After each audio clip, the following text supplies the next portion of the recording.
فیزیک از اسکیت سواری بی هدف این چوبای به درد نخور خیلی ارزشمندتره. خودت چوب به درد نخوری، هیچی با اسکیت قابل مقایسه نیست. من مجبورت میکنم یاد بگیری. تو طبیعت نیروهای خیلی زیادی وجود داره، نیروی جاذبه، نیروی الاستیک، نیروی استحکار که از برخورد یک جسم با یک جسم کمکش بکنیم. مکس الان صحنه میبینی که همه فیزیکدانان جهانم نمیتونن به نمایش بذارن. چرخش خروسی. مطمئنی؟ حرکت خیلی سختیه ها. یاد بگیر، الان نشونت میدم.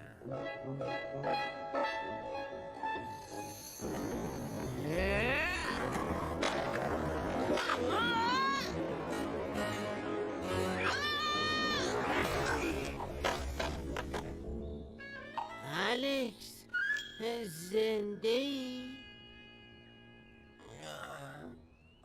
دیدی تو نیروی استحکاکو در نظر نگرفتی.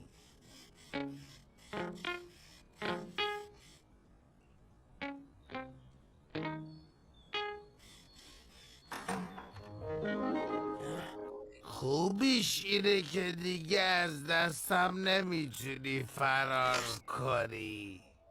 خب انرژی مبحث مکانیک به بررسی انرژی پتانسیل و جنبشی میپردازد. من خودم حالم بده، تو هم با این درس فیزیک داری بدترش میکنی. خدایش فایده فیزیک آخه چیه مکس؟ فایده؟ چی میگی؟ با علم فیزیک میشه دنیا را تکون داد. میشه نیروگاه برق ساخت، هواپیما، اصلا میشه رفت کره ما. باور من کن. اونجا چی کار دارم؟ رو کره ما؟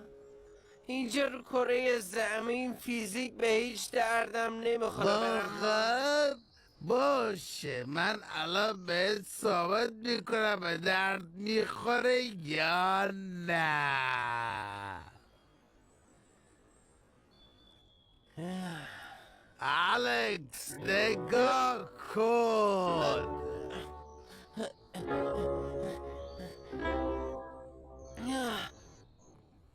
چی کار میخوای بکنی؟ حتی چرخش خروسی تو هم جلوی قوانین فیزیک شکست میخوره.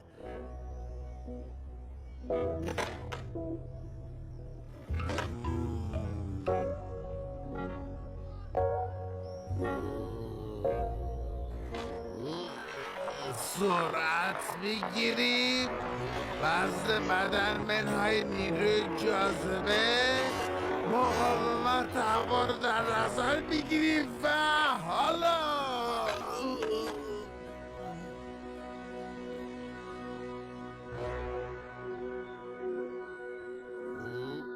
فیزیک واقعا محشره.